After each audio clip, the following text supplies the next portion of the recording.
In the heart of World War II, 2 weeks in January 1942 changed the course of history. Are you ready to witness the untold stories? The first 2 weeks of January 1942 were devastating. The Japanese Empire was making quick progress, toppling American, British, Dutch, and French colonies and island bases on a daily basis. German U-boat attacks on American shipping vessels significantly increased. The Eastern Front was quickly becoming the bloodiest conflict of the entire war. Most awfully, the first Jews were deported to the Chelmno concentration camp. From the depths of the Eastern Front to the vast Pacific, join us as we unravel the pivotal moments that defined these crucial days. On the Eastern Front, January 16, 1942, the Soviets continued their counteroffensive. The Battle of Moscow had changed from a defensive to an offensive operation. Bit by bit, the German war machine was falling back against the overwhelming numbers thrown at them by General Zhukov. Several offensives had already been launched by the Russians, whose army was mainly composed of inexperienced youth pressed into service. Most critically, the Barvenkovo-Lozovaya offensive commenced on January 18th. Soviet command attempted to break through the Wehrmacht's lines at 2 points simultaneously, in Balaklia and Artyomovsk. After encircling the German troops between these points, they would push them back towards the Sea of Azov and destroy them. Unfortunately, things didn't go as the Russians had planned. Although they did break through, their commanders failed to cut off the German supply routes. Thus, German reinforcements arrived in time to hold the lines and prevent their troops from being overwhelmed. In fact, the Soviet advance led to the Izium salient, a bulge into Germany's front line, where the Soviets had successfully advanced. Come the Second Battle of Kharkiv in May, the Nazis would simply cut these soldiers off from the rest of the Russian army, a loss of some 300,000 men. But despite the heavy and desperate fighting, there was only one thing on everyone's minds: winter. The temperatures dropped far below zero. The Battle of Moscow would force German and Soviet soldiers to endure a bitterly cold minus 40 degrees below freezing. Fortunately for the Russians, they were more prepared for this climate. It was their home, after all.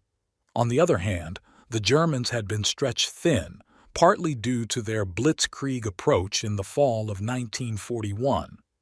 With their forces spread across such a vast front, supplies couldn't reach the frontline troops. In the end, the situation became dire. Germans would strip the uniforms of dead friends and colleagues in a desperate effort to keep warm. As Napoleon had learned and Hitler now realized, never allow your Russian invasion to continue into the winter. The Russian counteroffensive meant the Germans were forced to pull back and consolidate their defensive lines. They had suffered a setback, but most commanders believed they could still defeat the woefully inexperienced Russian troops and the wasteful tactics employed by Soviet commanders. Unless Hitler got overly involved, of course. Meanwhile, across the world, the Japanese Empire was expanding, quickly succeeding against the unprepared U.S. and European colonies and other independent countries. Japan aimed to steal and consolidate these nations' natural resources to fuel a Pacific-wide empire, and thus provide its military with the manufacturing capabilities it needed to take on the current regional powerhouse, the United States of America. Japan had already invaded Burma, Malaya, the Dutch East Indies, and the Philippines, along with several small but important islands and isolated naval bases. The Philippines saw the heaviest resistance in the second half of January 1942. The Bataan Peninsula is a small section of land across the bay from the Philippine capital, Manila. Manila had already fallen with little resistance, as American General Douglas MacArthur had ordered his troops to withdraw into the Bataan area. The siege of Bataan was terrible, with both the Japanese and American Filipino sides being hit hard by disease, as well as the heavy fighting. However, the Japanese could land as many reinforcements as they needed. The Allied soldiers had very little that could be effectively resupplied. The siege of Bataan would roll on for another grueling 3 months. The Americans and Filipinos would eventually surrender on April 9th, leading to the infamous and awful Bataan Death March. We'll cover this shocking event in a future video. The Japanese advances plowed onwards in other countries too. Rabaul in New Guinea and Australian territory fell on January 23rd. A few days earlier, Japan had invaded Burma. Mole Mine was captured on January 31st, forcing British and Indian troops back. On the 30th, the Japanese landed on the island of Ambon in the Dutch East Indies, taking it after a few days. For the Japanese High Command, it must have looked like everything was going even better than expected. The North African War was an anomaly. The Gentleman's War, as some would coin it, was home to the same violence and bloodthirsty tactics. Still, it was also, strangely enough, a place where the enemy was respected. This respect flowed in both directions. The Axis side was mostly composed of Italians and conscripted troops from the Italian colonies in North Africa, most notably Libya. A few German divisions had been placed here and there. The most important of these was the 21st Panzer Division, a name that came into existence in 1941. The Germans and the Panzer tanks were initially intended as a heavy blocking line. They were the offensive linemen, if you will, or the props. Big, heavy, and extremely powerful. Nothing would get past them. The most influential Axis individual was, of course, Erwin Rommel. As head of the Afrika Korps, or DAK, he became a myth, a legend. Popularly known as the Desert Fox, Rommel was a master tactician with an eye for overcoming the British advances in North Africa. In contrast, General Sir Claude Auchinleck helmed the British and Commonwealth forces in North Africa. Auchinleck was also a brilliant tactician, but as many of his subordinates would allude to, he selected improper advisors. He chose the wrong advice from controversial individuals. Despite this, Auchinleck had orchestrated a masterful attack, pushing Rommel back in November 1941 in Operation Crusader. By January 1942, the Axis forces had been driven back to El Agheila, at the trough of the Gulf of Sidra in Libya. Auchinleck believed Rommel was cornered. He was not. Rommel had received reinforcements from Tripoli, including more tanks, earlier in January. Now, he launched a counterattack, quickly eliminating all the progress the British Eighth Army had made over the past 2 months. By January 25th, his front line had reached Massouz, not far from the vital port of Benghazi. Benghazi itself would fall a few days later on January 29th. Over the next few months, he would continue pushing the British back to Gazala, a defensive position about 50 miles west of Tobruk. The power struggle for North Africa raged on. The Holocaust is rightly remembered as the worst crime in human history. Through the German invasions and occupations of Poland and Soviet states, momentum gathered to instigate a systemic extermination of Jews across Europe. On January 20, 1942, Reinhard Heydrich convened the Wannsee Conference. Nazi officials were invited to plan out exactly how they would begin wiping out the Jews. Adolf Eichmann's infamous list showing estimates of the number of Jews living in European countries was presented. It was estimated the Nazis had 11 million Jews to find and murder. The so-termed final solution was formalized. Around this time, gas chambers were being introduced at concentration camps. Einsatzgruppen executors had previously been using gas vans, where carbon monoxide was fed back inside, killing the occupants mercilessly.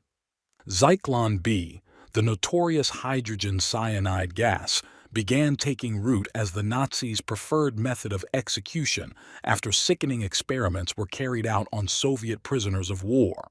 The killings had already begun at Chelmno, where guards used gas vans to murder occupants.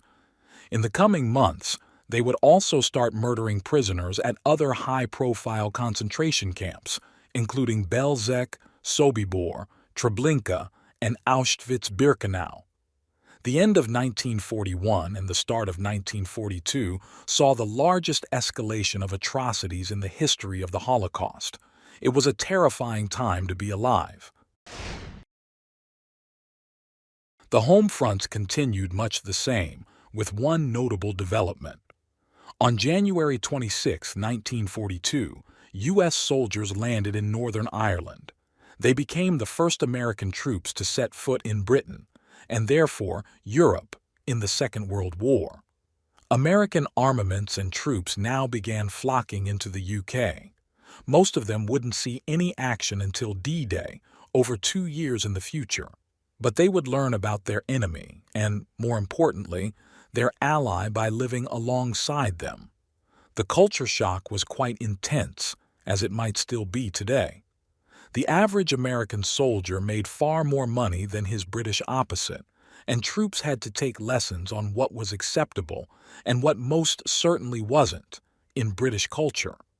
Pamphlets and leaflets were handed to the Americans to ensure they behaved. For example, these booklets explained to Americans that while their homes had open porches and welcoming lawns, British dwellings tended to be much smaller and surrounded by hedges or fencing. Privacy, solemnity, and peace were, and are, highly valued in the British Isles, concepts somewhat foreign to the average American visitor who brought a loud, jovial culture, something likely unseen before by most of the UK's population. Naturally, this didn't always go to plan. Brits viewed the Americans as brash, loud, and rude.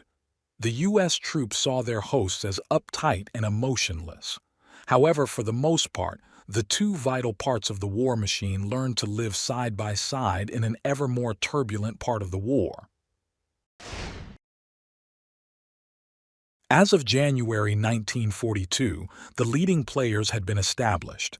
It was the Axis powers against the Allies, the Tripartite Pact against the United Nations. The highest risk to the war progression at that point was arguably Stalin and the Soviets. Their troops were grinding back the Nazis on the Eastern Front, but poor tactics and even worse training meant the casualties, injuries, deaths, and captures were unbelievable. The Russians were losing millions of men, and sometimes hundreds of thousands at a time. Throughout the war, Stalin had been restless. For instance, Churchill and Roosevelt had signed the Atlantic Charter on August 14, 1941. This covered several agreed objectives between Britain and the then non-combatant U.S. It strongly emphasized freedom from tyranny, freedom for a people to choose their own government, a declaration that neither side desired to expand their territories and that potential aggressors should be disarmed. As such, they were decidedly anti-Soviet, anti-dictatorship, and anti-Stalin. In December 1941, Stalin began complaining that the Atlantic Charter was undermining him and giving Britain and the U.S. an excuse to go to war with him. He also demanded the Allies immediately open a front in France to take the pressure off his forces, a not unreasonable request, but one which could not yet happen. At the end of January 1942, these tensions between the newly established Allies were causing friction. But if things would just keep going the way they were, there could only be one conclusion: victory. From January 16 to 31, 1942, a dark cloud continued to spread across the face of the earth. The Japanese attacks were coming thick and fast, leaving Allied forces defeated in almost every case. The Holocaust was formalized, making it a governmental party policy to commit genocide on a scale never before or since seen. Rommel was hitting back on the plains of North Africa. The Russians were pushing the Germans back, but at tremendous cost in blood. These events would lead to greater retaliation from the U.S., Britain, France, and all their colonies and allies. The entire world was at war once again. As January 1942 ended, the world braced for more turmoil. What would February bring? Stay tuned. Dive deeper into history with us. Leave a comment and subscribe for more gripping World War II stories. Hit the bell icon to get notified about our latest war history explorations. In the annals of war, every day writes a new story. Join us as we continue to explore the days that shaped our world.